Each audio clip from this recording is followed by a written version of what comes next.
Hello, hello. Welcome in. All right. Let's do this.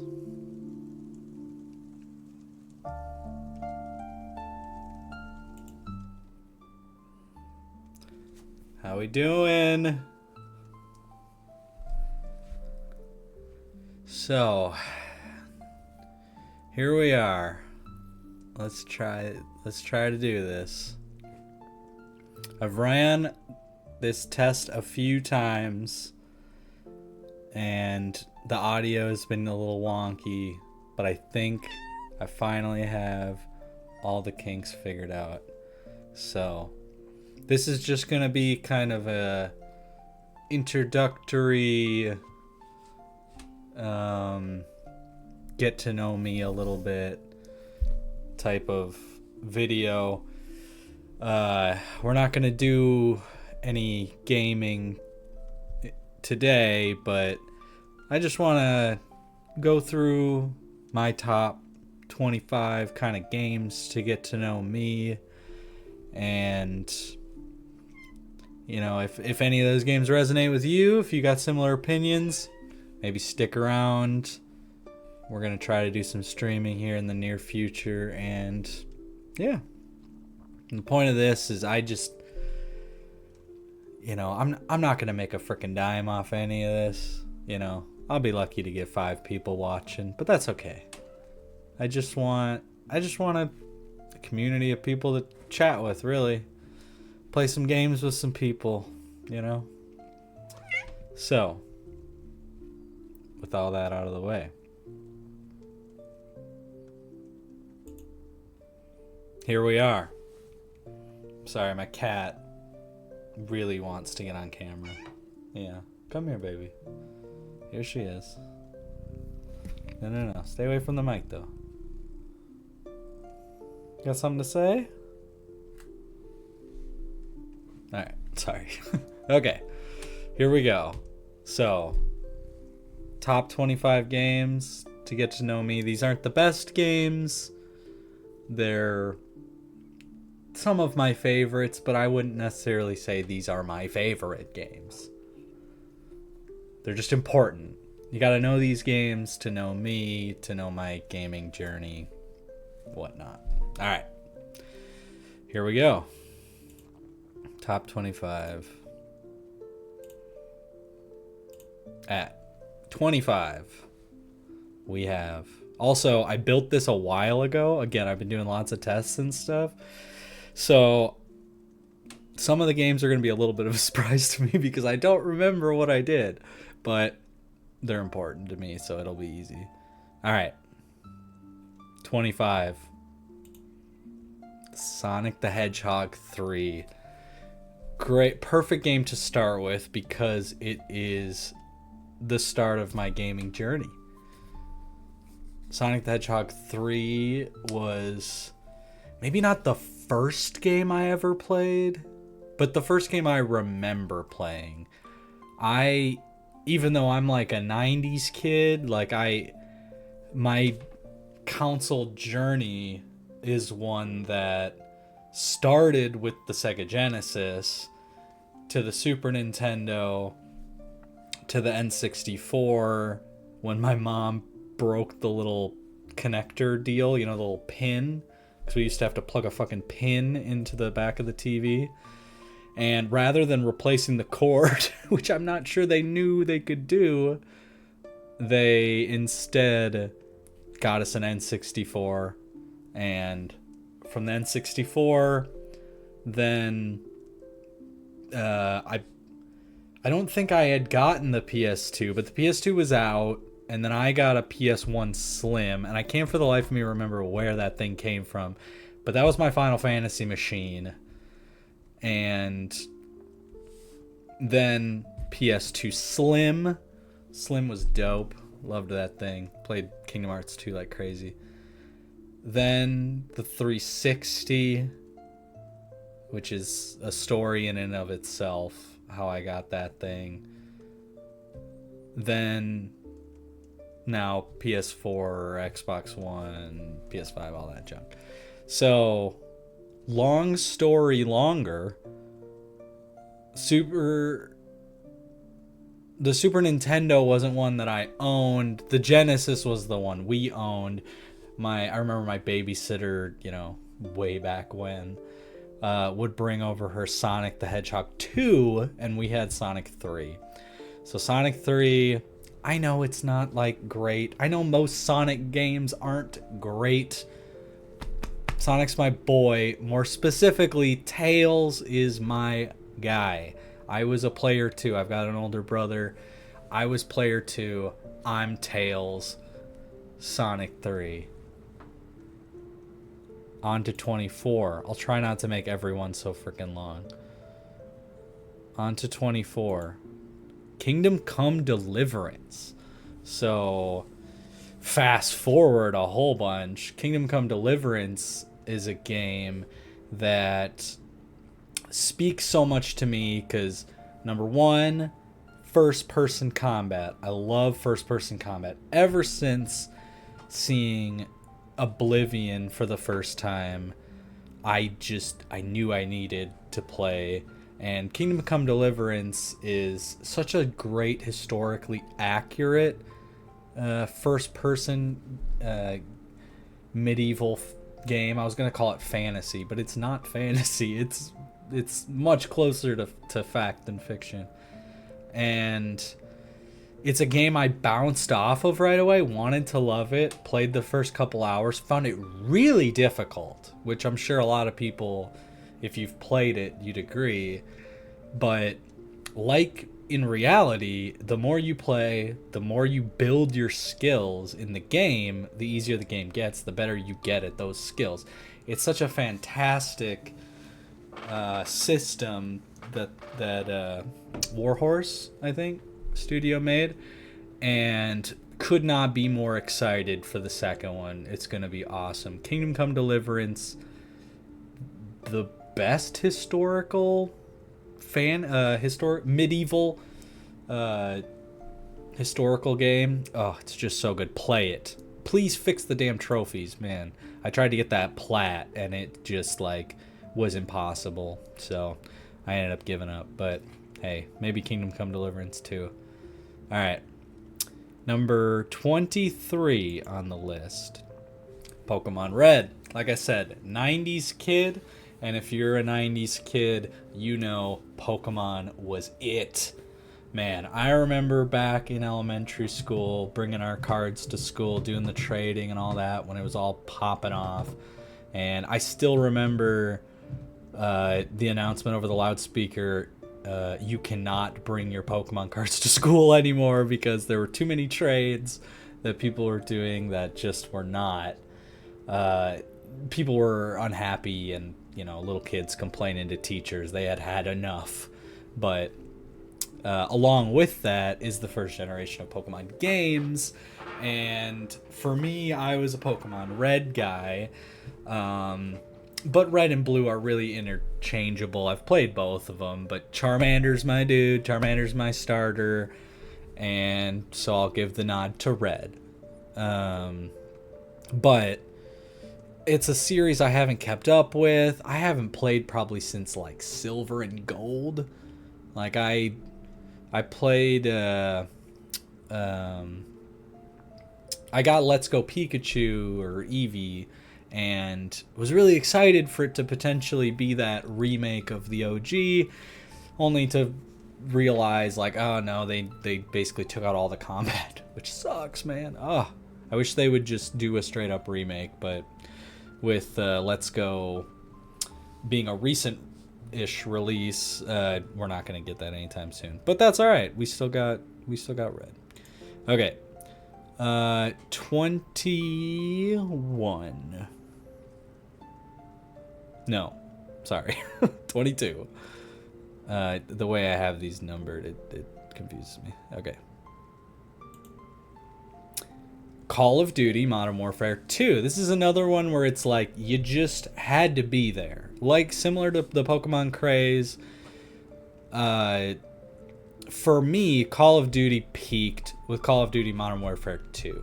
Modern Warfare 2 had one of those excellent campaigns that you used to be able to rely on Call of Duty to deliver. You know, mixed results of late.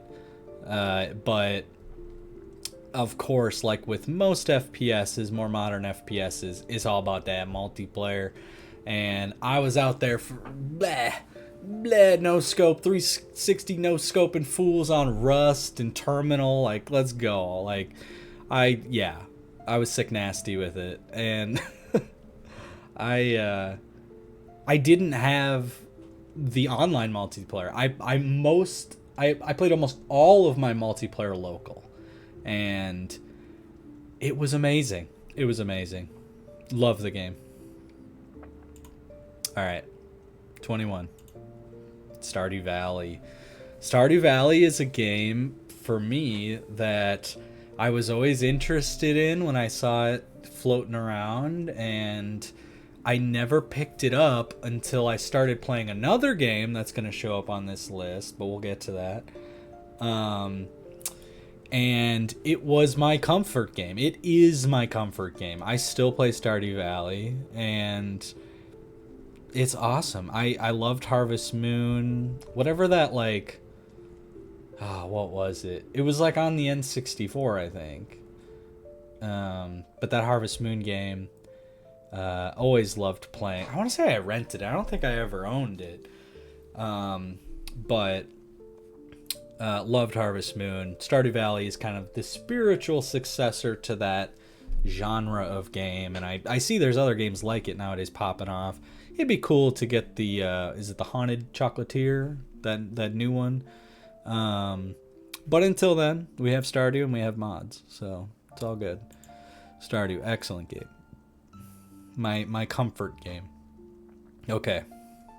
20. Halo 3. Oh, man. Similar but different to Modern Warfare. So Halo 3 was the one I played online. It was the one that I played the most. Like, you could probably swap this out with 2 or 4, but... split the difference. Let's go 3. 3's got an excellent campaign. It's got excellent multiplayer. I think it's where they introduced Forge, and Forge was just such an excellent sandbox to build new game modes, to build maps, and I love to make I love map design. I love environmental design in games. And Forge, Forge really speaks to me. And Halo 3 is just probably where the franchise peaked. It's so good. I don't think most people would disagree with that. 3 is an excellent game. All right, moving on to 19. Dark Souls Remastered. So this is the companion game with Stardew Valley. When I...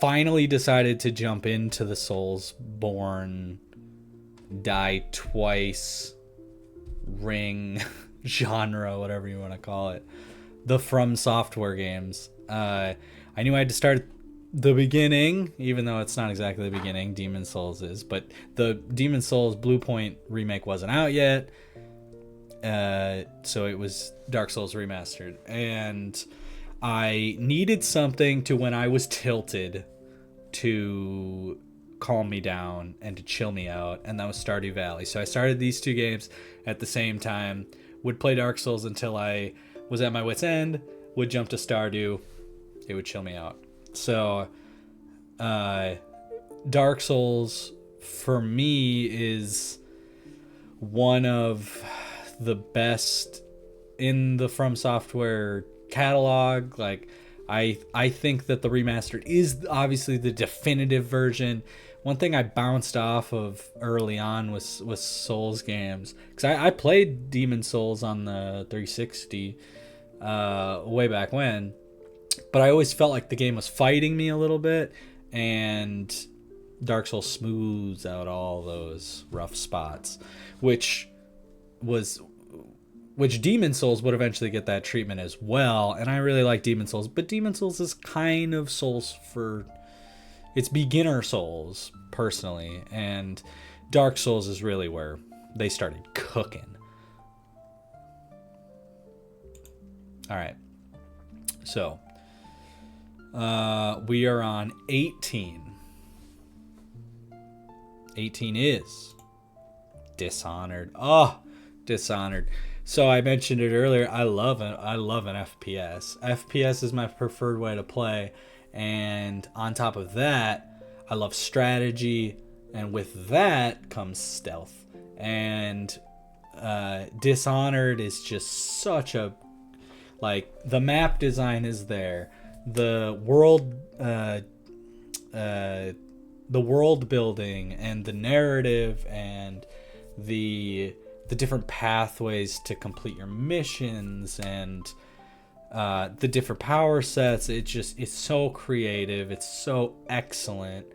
And I'm still, to this day, I hope to, hey, maybe with your help, we can get back to Dishonored, and we're gonna ghost it. We're gonna ghost Dishonored.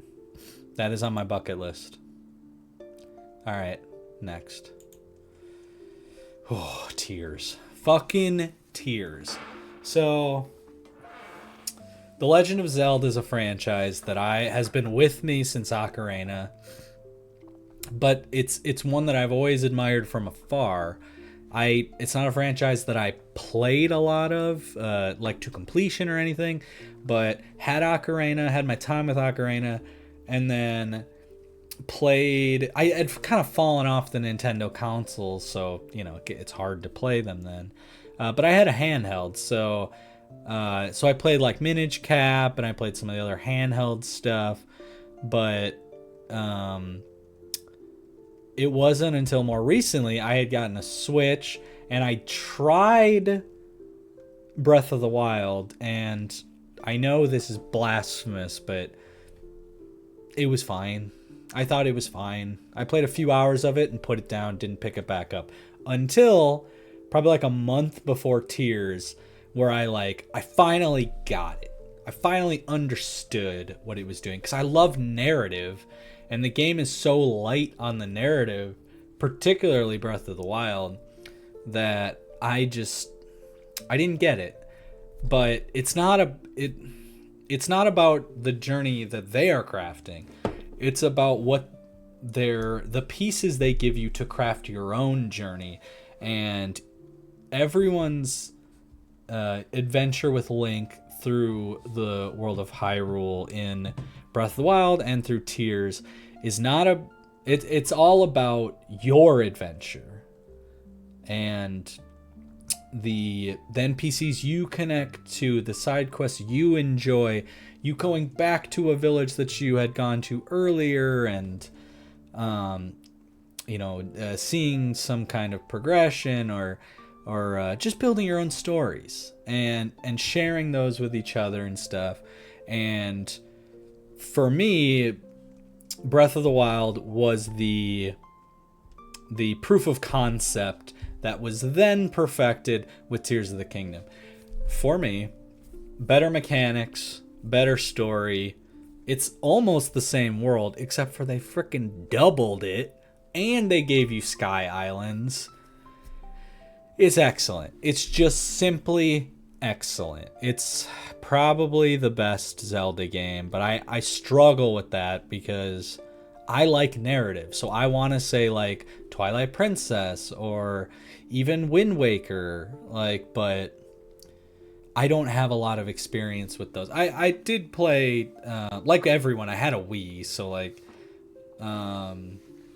did play a bit of Twilight Princess, but it was more like my friends would be playing these kind of games and I would be watching and stuff. I don't know if that's something that many people did, but me and my good buddy back in the day would sit and play games with each other, not necessarily co-op or pass the pad, but hey, I'm coming over and you're playing this game, I'm gonna watch you play it, and then you come over on the weekend and I'm playing a different game, we're gonna watch me play it and we're gonna talk about it and we're gonna experience the story together and all that stuff. And that's kind of what I'm hoping to do here is like I want a place where we can play games with each other and chat about what's going on and talk about the story and how it affects us and stuff. And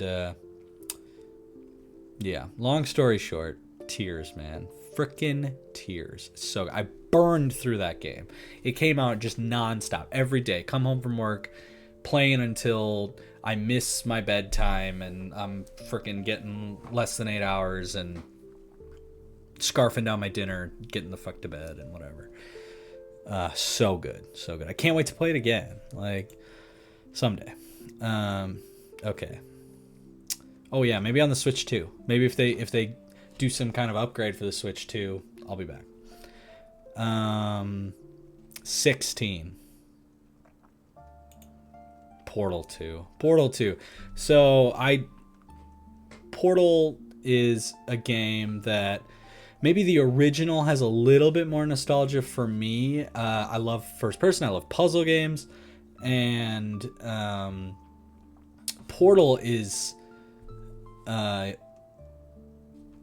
probably the best puzzle game ever made. Personally, it is goated. Like it is the best for me. But I think if you were to put it on a list and it's in the top 5, nobody's gonna complain about it. I know there's a lot of indies and like stuff that have come out more recently that people would certainly argue, but for me it's Portal. When I booted up Portal for the first time on my PC way back, I started playing it, did not get up until I rolled credits. It was just, I was engrossed. I could not get enough, and the way the story develops and stuff. So all that's about Portal 1. Portal 2 then took that game and made one of the best sequels ever made. It's everything the first one was, but more, but better. It's just excellent. Portal may be the first game we stream when I haven't really decided where I want to go with like the first game. I really want to play the OG Final Fantasies because Final Fantasy is my ish, and I want to replay through all of them. But I think it might be best to just start with something that I can play through fairly quickly, and then we can, maybe build up a small little group of people who are watching, and then we'll decide where to go from there. I don't necessarily want to make the decision all by myself. I'd like other people to give me some input. So I think Portal will probably be the first game, and we're just going to burn through that the way I did back in the day. And then I'm starting to lean towards maybe Sea of Stars to start, just because it is more modern than like playing a pixel remaster, which are great, but like, it's also like I'm gonna have to read everything, and I don't know if that's like a good place to start. Maybe I'm pretty sure Sea of Stars is similar, but that's why it's a conversation to be had. But Portal 2, goated. One of the best sequels ever made, one of the best puzzle games ever made. What more do I need to say? It's so good. All right. We are into the top 15. And at number 15, coming in at number 15, we have Mario Kart 64. Mario Kart 64. So, there are kart games and there are kart games. And Mario Kart 64 is my kart game. And I promise you this right now. You give me Yoshi and we can go out, we can get down right now. And I don't care what it is. Like, let's go. I will beat you. I'm confident. Mario Kart 64 is a game that I do not mess around in, and it's just such a great time with friends, and I have so many fond memories of playing that game and just beating the piss out of the competition. Me and my buddy Tyler, other Tyler, all the best people I know are Tylers. That's not true, but it was always, hey, you get first on this one, I'll get first on the next one. We always end the cup being tied. So that way no single person would win. We would always win together. And but if it came down to it, let's go, bro. Let's go. When they announced the esports are going to be at the Olympic Games, the first thing that popped into my head was like, you give me Mario Kart 64 and I'm a medal. I'm a medal. All right. 14. God of War Ragnarok. So I love history. I love story. So God of War is a franchise that I've been with since the jump. And when it reinvented itself, I was more than happy to go along with it. And then when I saw it was Norse mythology, which, like, anyone who's a fan of history has a passing knowledge of mythology.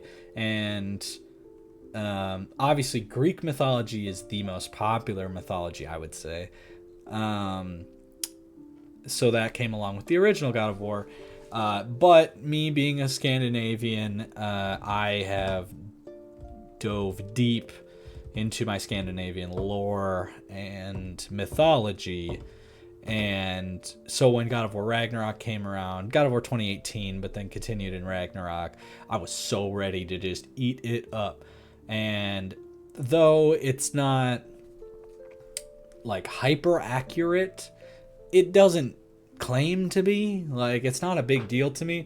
They clearly know their stuff. The references are there. They know what they're talking about. They're making creative decisions, which is totally fine. And the narrative in Ragnarok is just one of the best in gaming. God of War Ragnarok, absolutely fantastic. Moving on to 13. Bioshock, man. They just don't make them like this anymore. They don't make these games anymore. Bioshock is a first-person, narrative-first story game. Action, whatever. And Bioshock was a game to me that kind of opened my eyes on what is possible with game design. I remember reading Game Informer back in the day. Rip to Game Informer. Damn you, fucking GameStop. But I remember reading in Game Informer back in the day about how in the game, if there were puddles on the ground, you would have these abilities, these powers, and if you shot like lightning at water or fire at oil, it would ignite, it would interact with it, and it freaking blew my mind. I didn't know that was possible. I was unfamiliar with your game. And on top of that, excellent setting, great twist, good combat, just a rip-roaring good time. Love me some Bioshock. It's one of those games that just needs to be on the list. Excellent stuff. All right, what are we at? 12. Coming in at number 12. Devil May Cry 3. Dante's Awakening. So Devil May Cry is another one that I was kind of with from the jump. It was one that I didn't play the OG. My first exposure with it, I think, was the second one. I think I had I had a neighbor who had the second one, and it looked so cool. And then my buddy Tucker played the first one, and I remember watching him play through it and stuff.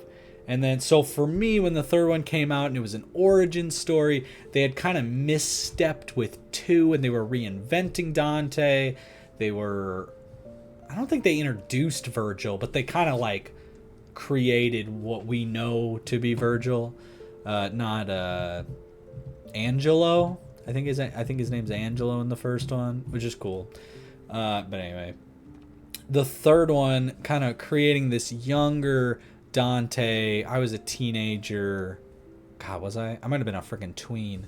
But it was edgy. It was excellent. I freaking love Devil May Cry 3. And I played Dante's Awakening because they kind of... It was like... I want to say I played like the PlayStation Hits version, which I'm almost positive would have been Dante's Awakening. So, man, Like, has anybody topped this combat? Like, it's snappy. You've got all the options. It's incredible. The personality, the cinematics, that freaking song. Oh, so good. It's so good. Devil May Cry 3 is just excellent. When I played 5 and I did that same freaking stinger combo and it's the same freaking buttons, I'm just like, yes. Yes. It's the best combat system. By the time you get to 5, it is the single best action combat system in games, bar none. The versatility, the depth is insane, and the style is just out of this world. Out of this world. All right. Number 11. Oh, we got a big one, guys. We got a big one. This is one of those so there's not much that I need say about Final Fantasy VII. What more can there be said about Final Fantasy VII? So, I mentioned earlier, Final Fantasy is a big deal to me, and Final Fantasy VII was my first Final Fantasy, and my first exposure to the franchise was actually, like, playing it. I'm trying to remember exactly what was the first moment, but basically it was like, hey, I can't beat Ruby Weapon, let me copy my save file and like you can borrow disc 3 and try to beat Ruby. And I just got absolutely destroyed. But then I went and I did the mini games and I just kind of did some of the combat and stuff. That was my first introduction to Final Fantasy, and never looked back since. Final Fantasy VII is a triumph. It's got, I mean, I like to rep for other Final Fantasies, but it's hard not to say that Final Fantasy VII has the greatest party in JRPGs. It's just amazing. Although I'll probably contradict myself soon. So let that be a bit of a tease. All right. We're into the top 10. Coming in at number 10. Oh. Final Fantasy IV. Final Fantasy IV. I love me some Final Fantasy. I hope you know that by now. Final Fantasy is it. But I like the old ones. I like the pixel. I should probably say 6. I know you're all like, how can you like the old one but not like 6? Because I like 4, okay? Because I like 4. I love Kane's story. I love Cecil's journey from Dark Knight to Paladin. Just all of it. All of it. It's got one of the best opening couple hours in any Final Fantasy game. The jump from the first couple, because it's like you can play the first 2, you can't play 3, then you play 4, is just massive. The jump from 2 to 4 is massive. And I grew to like the job system more and stuff. I was a basic ass bitch back in the day, and I still am in some ways today. And yeah, it's got a great story, guys. It's got a great story. I love me some story. Okay. Like, I don't want to be like too over the top, but like I think Final Fantasy IV is my favorite Final Fantasy. All right. Coming in at number 9. Assassin's Creed 2. So, we've mentioned stealth. We've mentioned history. Need I go on? Assassin's Creed 1, played it way back, and loved it. But obviously, that was a proof of concept where Assassin's Creed 2 is really where it got going. And that Rome setting is just, I still think so fondly. Obviously, Ezio is just an all-timer protagonist. And man, that ending, when you go to Vatican City and you're in you got the Sistine Chapel above you, and you're jumping down to assassinate the Pope. Oh man, that was wild. Oh, love Assassin's Creed. You know, they've strayed a little from the path, but I still think the history keeps me coming. All right. Number 8.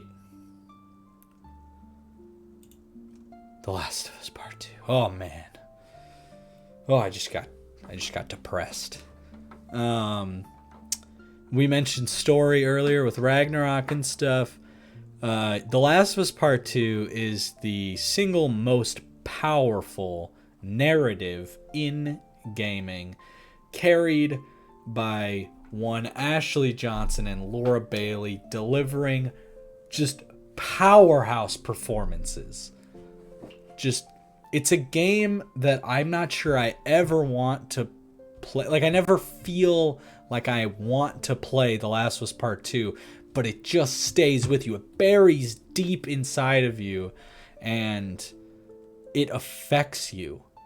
And man, those performances are insane. They're just insane. I remember playing that game, and it was maybe the first time I can remember.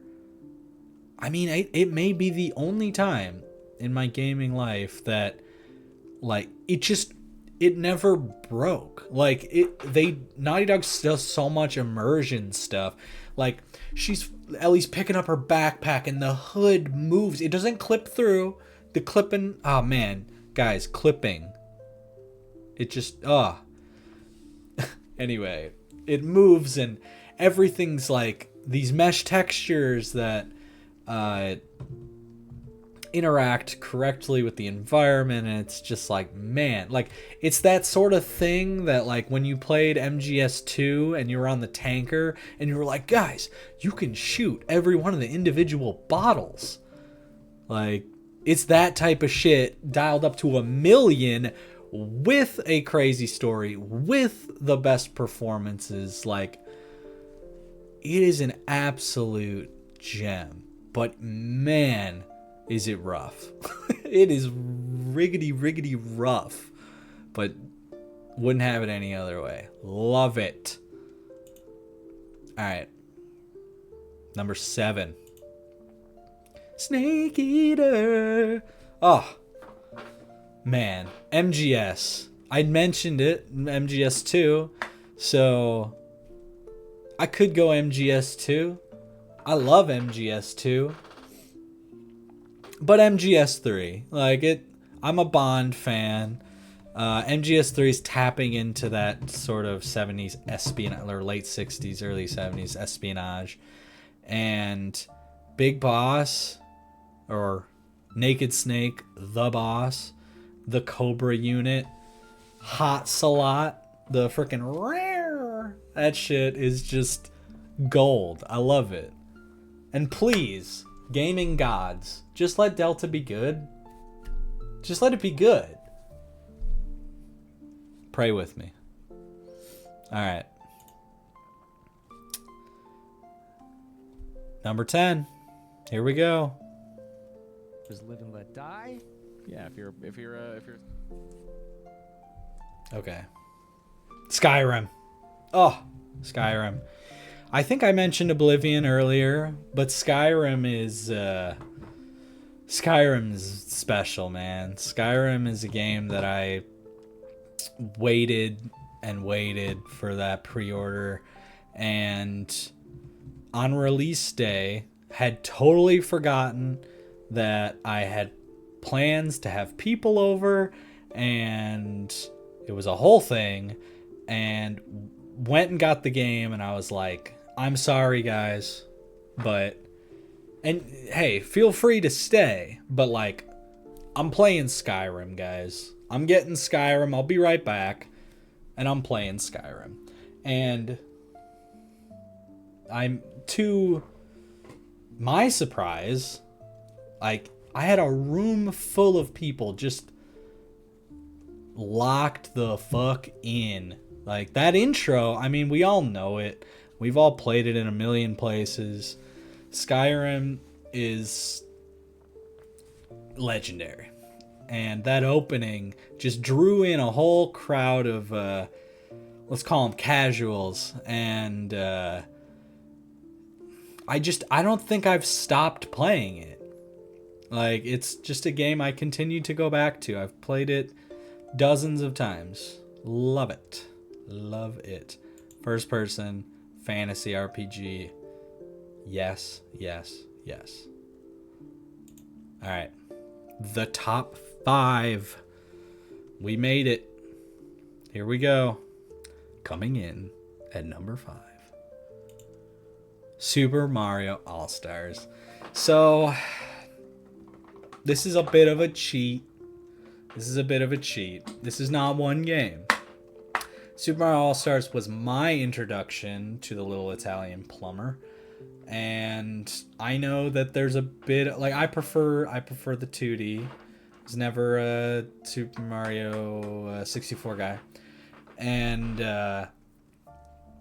I know there's a bit of an argument between Super Mario Bros. 3, Super Mario World. I'm a Mario 3 guy. I know there's a lot of Mario World people out there. Super Mario All-Stars, it's got both. So, and this was my Mario. So, it wasn't Super Mario Bros. 3 on the NES. It was the SNES, Super Mario All-Stars. Played it over at a friend's. My neighbor when I was like, frickin' single digits years old. And it holds a special place in my heart. Partially for it being the GOAT Mario. But when those friends moved away when we were young, they left my brother and I the Super Nintendo as a memento of our friendship and the time we spent together playing it. And that's why the Super Nintendo and Super Mario All-Stars is just, it's in my heart. And it kind of continues a theme in my gaming life of paying forward and sharing the love of the game. And Super Mario All-Stars, particularly Mario Bros. 3, is a game I've never stopped playing. I still play it probably once a year at least. I don't always finish it, but it's a game I just have never stopped playing. I often have the urge to go back to this game, and I often do. All right. Number 4. So, we talked about the OG. Now let's talk about the remake. So, Final Fantasy VII Remake is a game that you may be... So, at the time of recording and stuff, Rebirth has come out this year. Love Rebirth. You may be asking, why Remake over Rebirth? One, I feel like I need to sit on Rebirth a bit longer. It just recently came out. I always try to put these things in perspective. Although, like, Tears and God of War and stuff have gotten onto the list.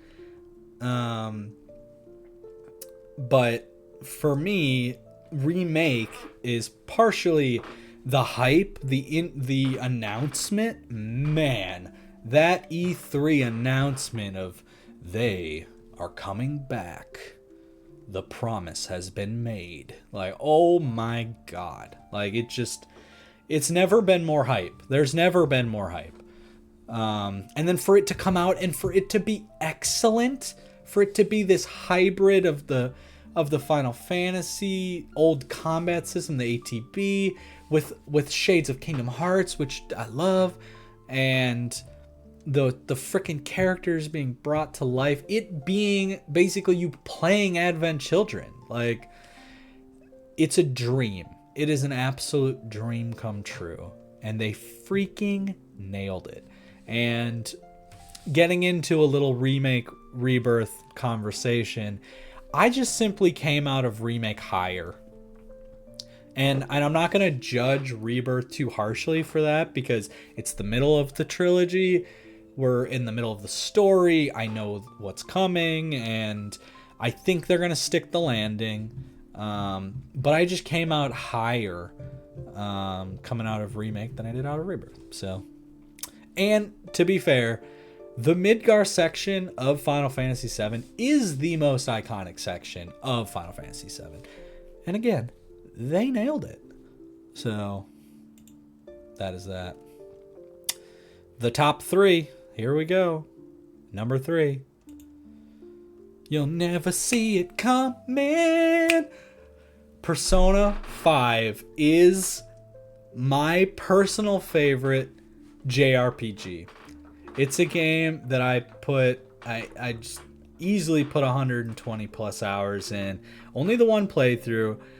It's original P5 and not Royal because I'd already put in like 40 plus hours into P5 when Royal was announced or whatever.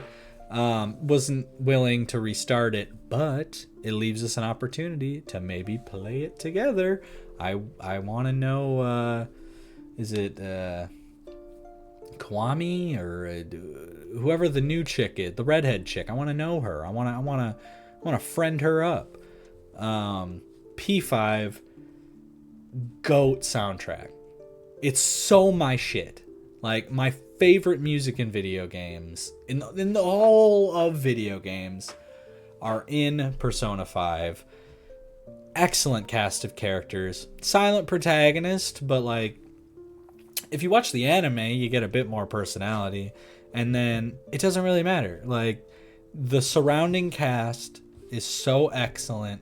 It's almost like like it's my first Persona game. It's my only Persona game. And for it just to like nail it so hard. I adore Persona 5. And I knew as soon as I started playing, I was just like, oh, this is an all-timer. It's an all-timer. Oh man, I love P5 so much. Okay. Number 2. Here we go. What's 2? What's 1? Number 2. Elden Ring. Oh, all right. So a while back we talked about Souls, and Dark Souls is great. Guys, Dark Souls is great. Elden Ring is it. Elden Ring is it. And Elden Ring is part of the reason why I played Dark Souls. It was announced. I'm a George R. R. Martin fan from way back, and Elden Ring just looked like my shit. And so I played Dark Souls, Demon Souls, then Elden Ring. And Elden Ring is a game I've just put hundreds of hours in. I don't replay these games typically because they're hard. But I've played through it, I think, 4 times, and I still want more. I'm hungry. Just give me more. That DLC. Ooh, man, that was good. All right. Excuse me. And coming in at number 1.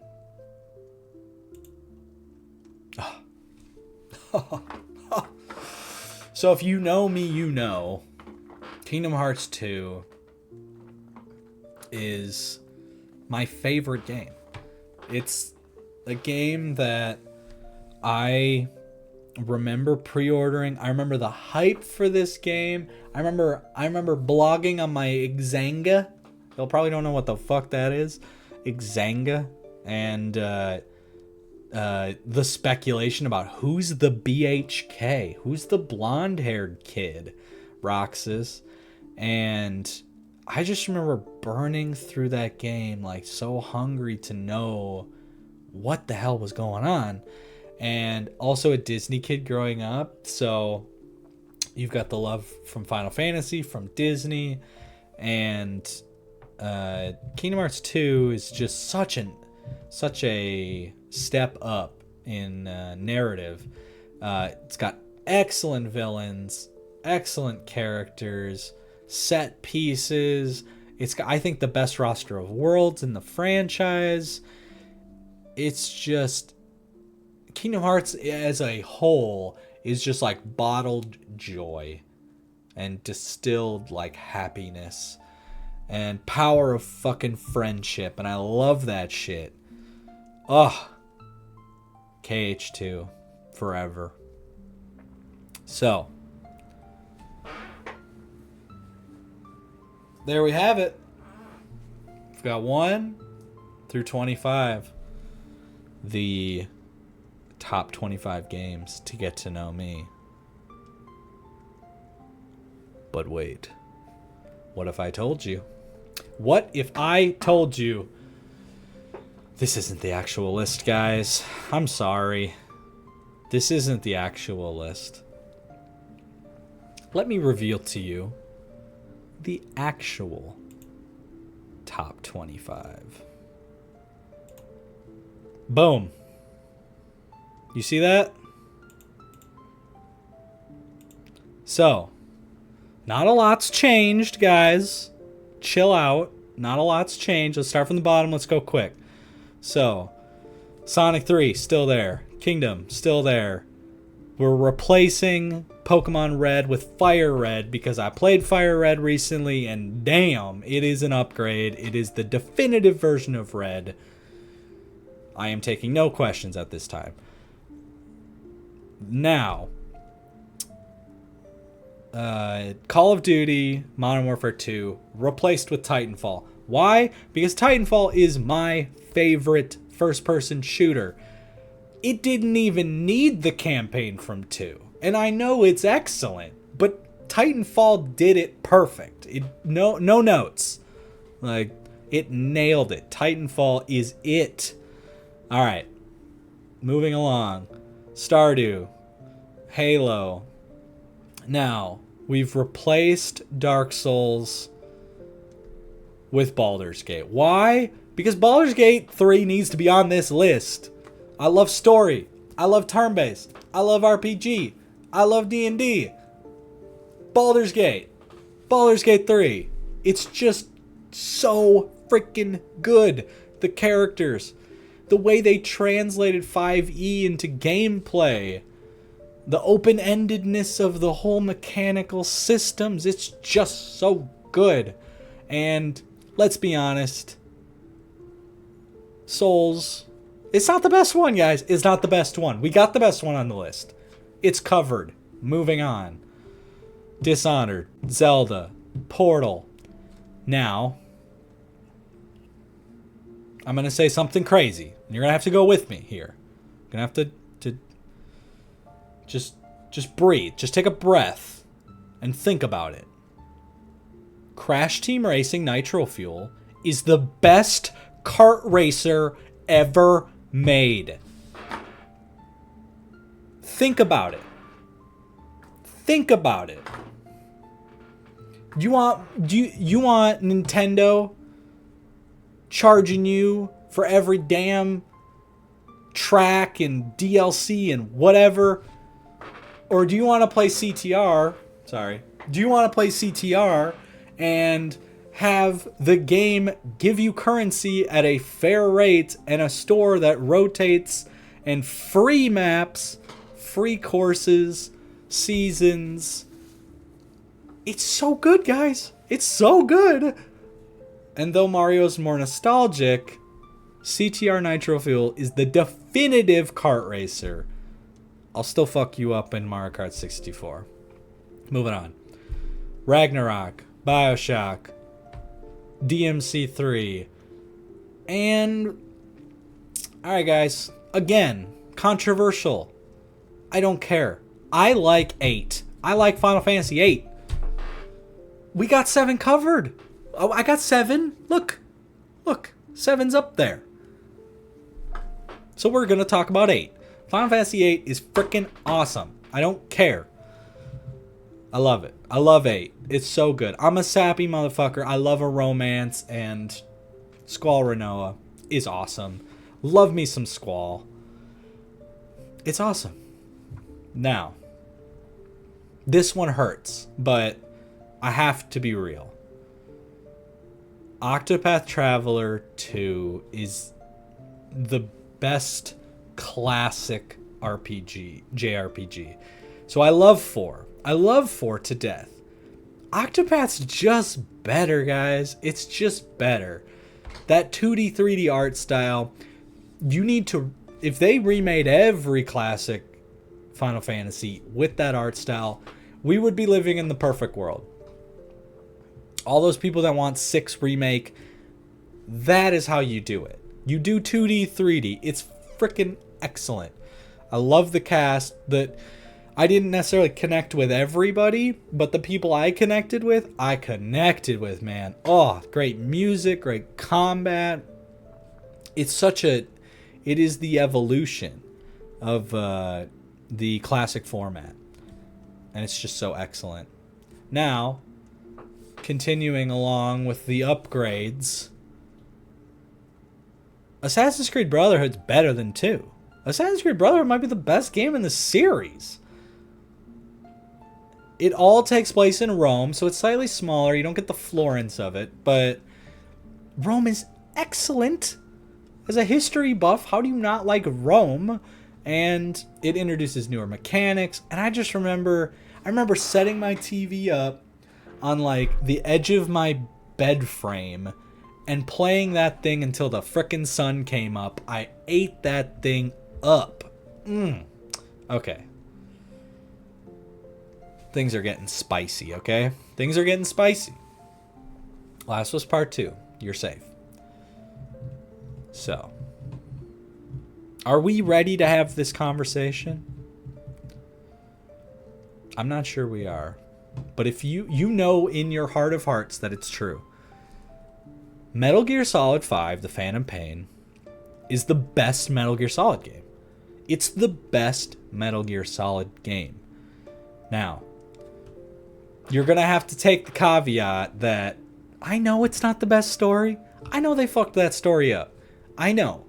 But it's the only game in the series that you knew as soon as you played Ground Zeroes that they had finally removed the jank from the series.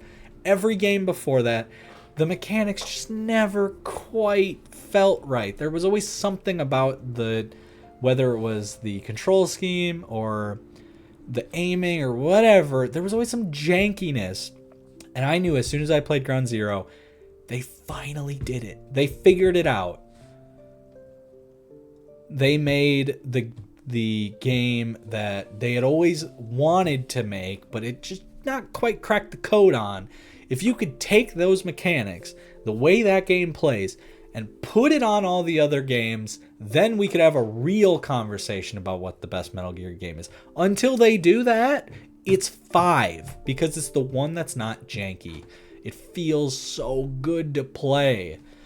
And I love that game, man. And even with its story problems, man, collecting all those people and then doing that freaking mission with the vocal cord parasite and seeing, not to get too into it, but like getting the little notifications, ding, one less, and recognizing the names. Oh, that's the guy I put into the sciences division. Oh, I remember getting him. He was really good at this. Ding, one less, ding, one less. That shit is powerful. It's powerful. That's probably the best part of the game. And it's not even like the main narrative, because they fucked up the main narrative. All right, whatever. So, moving along. Now that we all agree that Phantom Pain's the best, because I know we certainly all agree. Let me know in the comments. Oblivion is more special to me than Skyrim. I played Skyrim more. I play Skyrim more. But Oblivion is the one for me. When I first saw it, I was like, I need it. I need this. And I remember booting it up on my big old, janky PC back in the day and playing it at potato quality. Like 5 frames I'm getting. And I freaking loved it, guys. I freaking loved it. Even though I couldn't hardly play it, the little taste that I got just whetted my appetite to the point where I'm still playing these kinds of games. And it's all thanks to Oblivion. And when I finally did get to do my playthrough, it was magical. It was so hard, though. Man, guys, it was so hard. Skyrim was so much easier than Oblivion. But I love Oblivion. Even though I got over-leveled for the main quest and those Oblivion gates were brutal. Alright.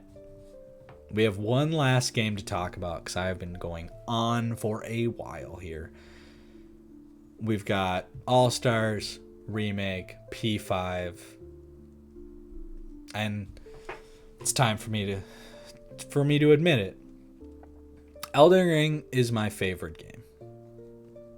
Elden Ring is my number one all-time goaty. Elden Ring is maybe the best game ever made. Man, that's crazy. That DLC just... So, when it came DLC time, it was the decision, do I jump into New Game Plus? Do I have a full New Game Plus playthrough that's at the final boss? Do I jump into the DLC on New Game Plus? Or do I just replay the game again? And that's what I did. So I played through the whole game again, leading up to Shadow of the Erdtree, and